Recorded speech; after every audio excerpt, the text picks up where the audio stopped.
네, 여러분 안녕하세요. 오늘은 2019학년도 3월 고3 전국연합학력평가에 나왔던 유상가에 대해서 배워보도록 하겠습니다. 이 유상가 같은 경우는 이제 38번, 42번의 문제에서 나 지문에 해당하는 작품이었습니다. 유상가 같은 경우는요, 우리가 한 번쯤 꼭 알아두어야 할 작가의 대표적인 작품입니다. 그런데 이제 유상가를 바로 내용 설명을 하는 것보다는 이 유상가의 장르적인 특성인 작가가 무엇인지 저와 함께 같이 배워보는 시간을 먼저 갖도록 하겠습니다. 이 작가라는 갈래적 특징을 먼저 안다면 유상가 속에서의 내용상의 특징 또는 표현상의 특징을 더 잘 이해할 수 있기 때문입니다. 이 작가 같은 경우는 바로 조선 후기인 18세기부터 19세기에 주로 시장 장터 같은 시정에서 연행되었던 노래입니다. 근데 이게 말 그대로 잡가잖아요. 우리가 잡종이라는 말 들어보셨죠? 이렇게 잡가라는 것도요, 그런 의미와 마찬가지로 여러 가지 갈래가 엉켜 섞여 있기 때문에 잡가라고 부를 수 있습니다.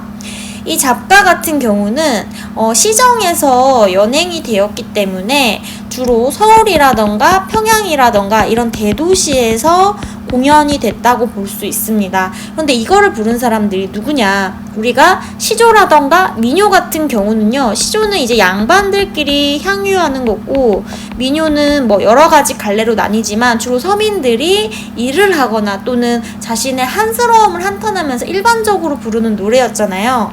그런데 이 작가 같은 경우는요, 목적이 바로 분명합니다. 바로 상업성입니다. 이 작가는 그냥 부르지 않고요, 돈을 원했어요. 그래서 지금의 아이돌 노래라던가 지금 시대 음악이라고 하면은 이 음악을 부르는 가수들이 있잖아요. 가수들은 자신의 노래가 성공하기만 하면 엄청난 부를 갖고 명예를 갖잖아요. 그때 18, 19세기의 작가를 부르는 사람들이 지금으로 따지면 아이돌 같은 존재였던 것입니다. 그래서 이 사람들은요, 그냥 일반 서민들이 아니라 전문적인 소리꾼들이었어요. 그래서 이 사람들은 대중의 취향을 맞춰야 자신들을 더 자주 부르고 돈을 더 벌 수 있기 때문에 어떤 특징을 가지냐면 굉장히 유흥적인 것, 그 다음에 굉장히 세속적인 것, 그 다음에 통속적인 것, 오락적인 것, 이런 내용을 주로 불렀습니다. 그래서 이런 작가와 구분되는 음악은 정통 노래라 해서 정가고, 작가는 이렇게 시정에서 유흥이라던가 세속적이라던가 시정에서 이런 유흥에 관련된 노래를 상업적으로 부른 것을 우리가 작가라고 합니다. 그래서 우리가 작가를 보면 가장 큰 표현상의 특징이요, 우리말과 한자어가 굉장히 혼합이 잘 됩니다. 그런데 여러분, 시정에는 서민만 있는 게 아니라 지나가는 양반들도 있죠. 그리고 양반들은 더 돈을 많이 가지고 있잖아요. 그래서 이렇게 향유 계층이 양반과 평민으로 다원화되기 때문에 이 우리말을 쓴 부분은 이제 평민들의 취향을 반영한 거고, 한자어를 쓰는 부분은 양반들의 취향을 반영했다, 이렇게 볼 수가 있습니다. 그래서 작가 같은 경우는요, 양반들이 주로 노래했던 한시라던가 시조라던가 가사의 부분도 따라가지만 평민들이 주로 좋아했던 판소리라던가 민요 같은 이러한 선행 갈래들이 모조리 다 혼합된 그런 형태를 가지고 있습니다. 그래서 특히 이제 12작가가 가장 작가 중에서 이제 유명한 경기 작가 중에 하나인데요. 거기서 갑자기 춘향가의 어떤 부분이라던가 흥부가의 어떤 부분이 삽입되는 경우가 있습니다. 이런 것들은 이 작가가 이 대중들도 자신이 아는 부분이 나오면 더 익숙하고 더 흥이 나잖아요. 그래서 그런 부분을 반영한 것이다. 그래서 여러분들이 이렇게 작가의 성격을 간단하게 이제 정리를 하고 저와 함께 이제 유상가를 배워보도록 하겠습니다. 자, 이 유상가라는 제목은요, 말 그대로 유산으로 들어가서 부르는 노래다라고 생각하면 됩니다. 그런데 이 유산이라는 곳은요, 뭔가 이상적인 공간이고요. 굉장히 유흥을 즐길 수 있는 쾌락적인 공간입니다. 그래서 여러분들은 역시 이 유상가도 잡가의 기본적인 내용상의 특징을 가지고 있구나라고 보시면 되고, 사실 잡가는 여러 가지 잡가들이 있어요. 뭐 시비잡가, 휘몰이잡가, 서도잡가, 남도잡가. 그런데 우리가 가장 대표적으로 배워야 될 작품은 사실 유상가만 알아도 된다, 이렇게 생각하시면 됩니다. 그래서 유상가만큼은 우리가 꼼꼼하게 한번 공부를 하고 또 복습도 해야 되는 그런 부분입니다. 자, 여기 첫 번째부터 볼게요. 화랑춘성하고 만화방창이라 떼조다 번님내야 산청 경계를 구경을 가세라고 이제 서사가 시작하는 것입니다. 여기까지가 이제 서사인데요. 자, 화란춘성, 만화방창, 이러한 시구는 지금은 익숙하지 않아요. 지금은 이런 말을 쓰지 않지만 18, 19세기 그 당시에는 봄이 왔음을 알리는 가장 상투적인 표현, 관용적인 표현이다 라고 생각을 하시면 됩니다. 그래서 화란춘성은 뭐냐면 봄성에, 그래서 여기서 봄춘자 우리 보이죠? 봄성에 꽃 화자가 흐드러지게 피는 모습을 보고 화란춘성이라고 얘기를 하고요. 만화방창 같은 경우는 따뜻한 봄날에 온갖 생물이 자라서 흐드러지는 그런 상황을 얘기를 합니다. 당연히 만약 이게 내신 공부라면 이런 시구의 정확한 의미도 여러분들이 확인을 하셔야 되는 게 맞습니다. 그래서 우리가 이 서사의 이 부분에서는 지금 어떤 걸 알 수 있냐면, 지금 계절적 배경이 어디다? 봄이다, 이렇게 알려주고 있는 그런 것들을 확인을 할 수가 있죠. 그 다음에 떼좋다 번님내야 산청경계를 구경을 가세 라고 얘기를 합니다. 여기서 이 번님내가 시적 청자가 되는 거죠. 시적 청자를 설정하는 이유 중에 하나는 화자가 이렇게 청자를 구체적으로 부를 때 그 청자에 해당하는 사람들은 더욱더 몰입이 잘 될 거 아니에요. 당연히 이 작가 같은 경우는 시정에서 연행되고 있기 때문에 그 번님내들은 바로 이 노래를 듣고 있는 관중들을 의미할 수 있겠죠. 그래서 이렇게 번님내를 호명하고 산청 경계를 구경을 가세라는 거는 이 아름다운 산과 내천, 그 다음에 그 경치가 피어나는 광경을 구경해보자 라고 권유를 하고 있습니다. 권유. 그래서 지금 쾌락적인 거, 유흥적인 거 함께 즐기러 가보자, 이런 것들을 얘기를 하고 있죠. 그 다음에 죽장망해 단표자로 천리강산을 들어를 가니 만상 홍록들은 일년일도 다시 피어 춘색을 자랑노라 색색이 붉었는데 창송취죽은 창창울울한데 기와요초 남만 중에 꽃 속에 잠든 나비 자치 없이 날아난다, 이렇게 얘기를 하고 있는데요. 자, 죽장망해 단표자라는 이 이야기도요, 이게 대나무로 만든 지팡이라는 것입니다. 그 다음에 망해는 뭐냐면요, 집신을 얘기하는 거예요. 그래서 이 죽장망해 같은 경우는 굉장히 간편한 차림을 이야기하는 것입니다. 그 다음에 단표자라는 것은요, 우리가 단표누왕이라는 한자성어가 있는데, 이 단표누왕의 뜻이 뭐냐면 표주박을 둘러싸고 산속으로 들어간다. 그래서 이제 안빈낙도를 추구하는 그런 한자성어입니다.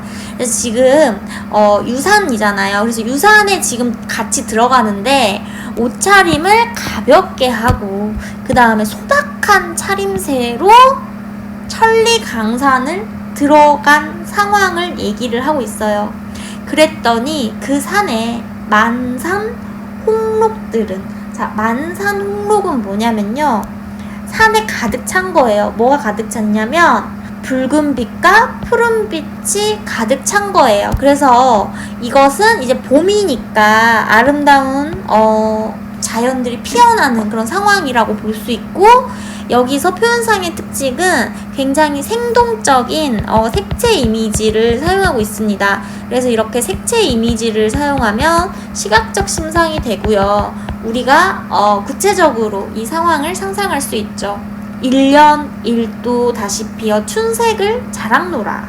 1년에 한 번 다시 피어서 봄의 색을 자랑하고 있구나. 그 다음에 색색이 어떻게 하고 있어요? 붉었는데 라고 역시 시각적 이미지를 얘기하고 있습니다. 창송취죽은 뭐냐면 이거는 푸른 소나무와 대나무를 얘기합니다. 우리가 송과 죽은 알 필요가 있습니다. 이런 것들은 이제 쉬운 한자어기 때문에 푸른 소나무와 대나무는 창창 울룰은 뭐냐면 뭐겠어요? 우리가 울창하다라는 말 쓰잖아요. 그래서 울창한데 기화요초 낭만 중에 기화요초는 무엇이냐면 아름다운 꽃과 풀을 기화요초라고 합니다. 그래서 아름다운 꽃과 풀이 낭만 중에 이렇게 따뜻한 그런 봄의 상황 속에서 꽃 속에 잠든 뭐도 날아들어요. 나비까지도 여러 군데에서 날아난다 라고 지금 나비가 아름다운 꽃에 날아드는 그런 상황까지 설명을 해주고 있습니다. 그래서 내용은 정말 어렵지 않은데 여러분들이 이 작가를 어려워할 수 있는 거는 이렇게 한자어가 많기 때문입니다. 그런데 제가 작가의 특징을 얘기를 했잖아요. 이렇게 한자어를 사용하는 이유는 이때 양반 계층도 있기 때문에 이 향유 계층이 이제 양반층도 고려를 한 겁니다. 그래서 여러분들이 이런 부분만 쉬운 한자어를 캐치를 해가지고 해석할 수 있다면 별로 내용은 어려울 게 없다. 다음에 유상앵비는 편편금이요 화간 전무는 분분설이라 삼춘 가절이 좋으시고 도화 만발 점점 홍이로구나. 어주 축수 애삼춘 이어든 무릉도원이 얘 아니냐라고 이렇게 본사가 끝나고 있습니다. 그래서 저랑 같이 지금 서사 본사까지 읽은 거고요. 자, 유상앵비 편편금이요 화간 전무 분분설이라. 자, 이 말은 어떤 뜻이냐면요. 이것도 역시 한 시의 하나의 문구를 인용한 것입니다. 양반 계층의 그런 지식을 고려한 얘긴데요. 자, 유상앵비는 편편금이요 화간 전무는 분분설이라 라는 부분은요. 유상앵비는 뭐냐면 버드나무 위로 나는 꾀꼬리를 얘기를 합니다. 그래서 그것이 이 꾀꼬리가 금색의 새잖아요. 그래서 편편금 조각조각 금조각이다. 그 다음에 화간 전무는 분분설이다 라는 건 이 꽃과 꽃 사이를 접촉하는 이 춤을 추는 나비의 모습이 곧 분분설 흩어지는 눈송이처럼 아름답구나 라고 그런 모습을 시각적으로 묘사를 하고 있습니다. 그 다음에 삼춘 가절이 좋을시고 라는 것은 지금 봄이잖아요. 그래서 그 시기가 너무너무 좋다 라는 걸 얘기를 하는 거죠. 지금으로 따지면 3월, 4월, 5월 정도가 되겠죠. 그 다음에 도화, 만발, 점점 홍이로구나 라고 얘기하는데 도화, 이건 복숭아꽃을 얘기하잖아요. 근데 이 도화는 고전에서 특히 복숭아 이상적인 어떤 공간, 이상향의 공간을 의미합니다. 그래서 도화, 만발, 점점홍이랑은 이보다 더 좋을 수 없는 환상 속의 공간 같은 것을 얘기를 하고 있어요.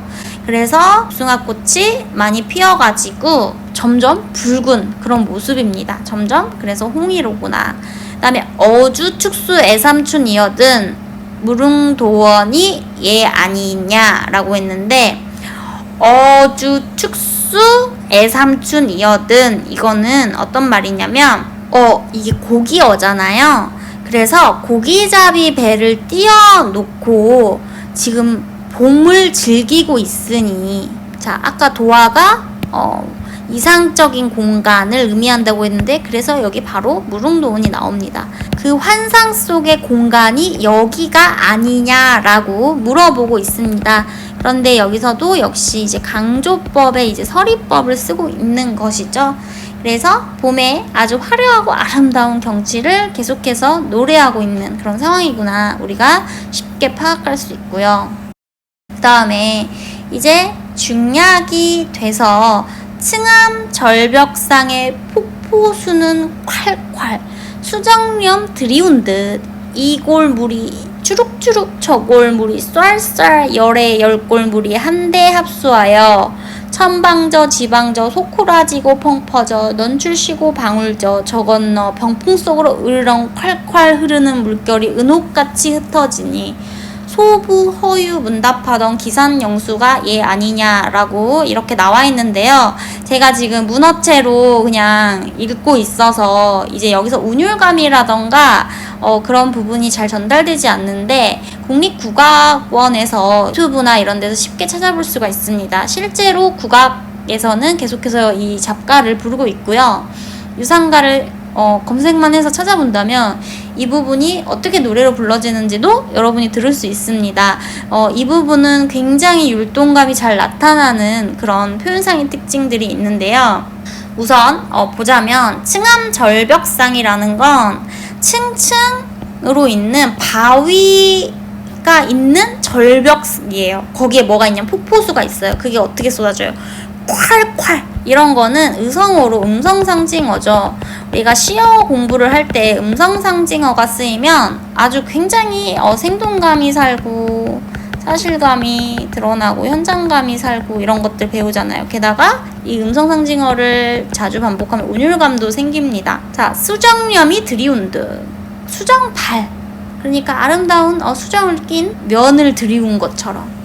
그 다음에 이골물이 쭈룩쭈룩, 이것도 역시 음성 상징어고요. 저골물이 쏠쏠, 이런 것들 어떻게 되고 있어요? 문장 구조가 계속 반복됩니다.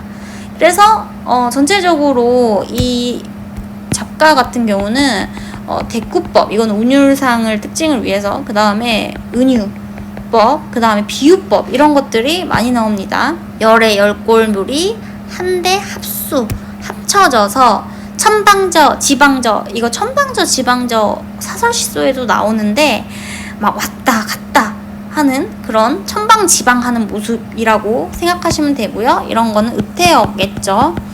그래서 의성어, 의태어와 같은 음성상징어가 많이 나오고 있다. 소쿠라지고 펑퍼져, 솟아오르고 퍼져 나가서 넌출지고 방울져, 끝없이 이어지고 방울지면서 저 건너서 흘러가지고 병풍속으로 으르릉 콸콸, 이거 의성어죠. 흐르는 물결이 은옥같이, 은으로 만든 옷같이 어떻게 돼요? 흩어지니 소부허유 문답하던 기산영수가 얘 아니냐. 자, 소부허유라는 이 말은요, 이것도 역시 양반층을 고려한 고사를 인용했다고 볼 수가 있습니다. 우리 소부허유는 요 임금 때의 속세에서 벗어난 삶을 살았던 인물들인데, 그 사람들이 묻고 답하던 기산영수라는 것은 기산과 영수라는 곳이 바로 여기 아니냐, 그 정도로 정말 이곳 아름답지 않냐. 그래서 아까 말했듯이 여기서 이제 무릉도원과 같은 의미예요, 기상영수는. 그러니까 정말 이상적인 공간, 세속에서 벗어나서 즐길 수 있는 공간, 평화로운 공간. 그래서 이게 굉장히 유락적인 시입니다. 여기 아니냐라고 이렇게 얘기를 하고요. 여기까지 이제 본사가 끝난 겁니다. 본사 끝났고 그 다음에 마지막이 이제 결사인데요. 여기까지만 같이 집중해서 볼게요. 주곡재금은 청고절이요 적다 정조는 일년풍이라 일출 낙조가 눈앞에 버려나 경계무궁 졸시고 라고 얘기하는데, 주곡재금은 뭐냐면 주걱새를 얘기하는 거예요. 주걱주걱 우러내는 주곡새는 청고절, 이게 오래될 고자거든요. 예전에도 1000년 전에도 다름이 없고, 적다 정조, 이거는 뭐냐면 소쪽새를 얘기합니다. 그래서 여기서는 이제 주곡새라던가 이제 소쩍새가 나온다는 건 어쨌든 새의 이미지는 청각이잖아요. 그래서 이런 새의 청각적 이미지도 같이 생각할 수 있습니다. 소쩍새는 1년풍이라 라고 했는데 풍년을 노래함이라. 그러니까 1년에 풍년이 들기 바라는 그런 사람들의 기원도 들어가 있는 거죠. 그 다음에 일출낙조가 눈앞에 별어나. 일출낙조는 무엇이냐면 해 뜨고 해 지는 광경, 그러니까 하루 종일 이 유산이라는 공간에서 놀고 있는 거예요. 노래하면서, 새를 보면서, 꽃을 보면서. 눈앞에 벌여나 눈앞에 펼쳐졌구나. 경계무궁이라는 건 아름다운 경치가 무한하도록, 무궁토록 좋으시고 좋구나 라고 얘기하고 있습니다. 그래서 여러분들이 이 작가 유산가를 보면 딱히 어려운 내용은 없다. 하지만 우리가 파악해야 되는 부분이 있었다. 가장 이제 눈에 들어오는 것은 이제 우리말하고 한자어의 어떤 이중적 표기, 이게 조금 다른 갈래랑은 차별화되는 지점입니다. 예를 들면 한시시조 가사는 주로 한자어, 판소리 민요는 주로 우리말인데 이거 두 개가 혼용된다는 거. 그게 바로 이제 작가의 향유 계층인 양반과 서민을 둘 다 고려한 것이고요. 굉장히 전문 소리꾼들은 사실 양반들이 아니라 하층민이잖아요. 그래서 서민이잖아요. 그래서 굉장히 민요적이고 내용 자체는 굉장히 세속적이고 유흥적인 내용이 많다. 그 다음에 이게 운율적으로는 세 글자, 네 글자의 3, 4조 또는 네 글자, 네 글자의 4, 4조 이런 것들은 가사의 율격입니다. 이런 음수율을 계승을 하면서도 아까 봤듯이 여기서 칭암 절벽상의 폭포수는 콸콸 뭐 추룩추룩 이런 부분은 완전히 이런 거를 파격적으로 좀 깬 그런 부분이 보이는데요. 어느 정도 전통을 따르면서도 파격도 드러났다 라고 볼 수 있고, 내용상으로는 이 18, 19세기 그리고 또 이 작가를 공부할 때 이거 우리 18, 19세기는 사실 역사적으로도 보면 알고 다른 사설시조나 민요를 보면 알겠지만 이때 굉장히 백성들 또 그리고 하층 양반들이 힘들었던 시기잖아요. 그래서 이 문학을 공부하다 보면 이 시대의 어떤 진보적인 흐름이 보입니다. 시대가 흘러갈수록 계층 간의 분화가 더뎌지고 이게 섞이죠.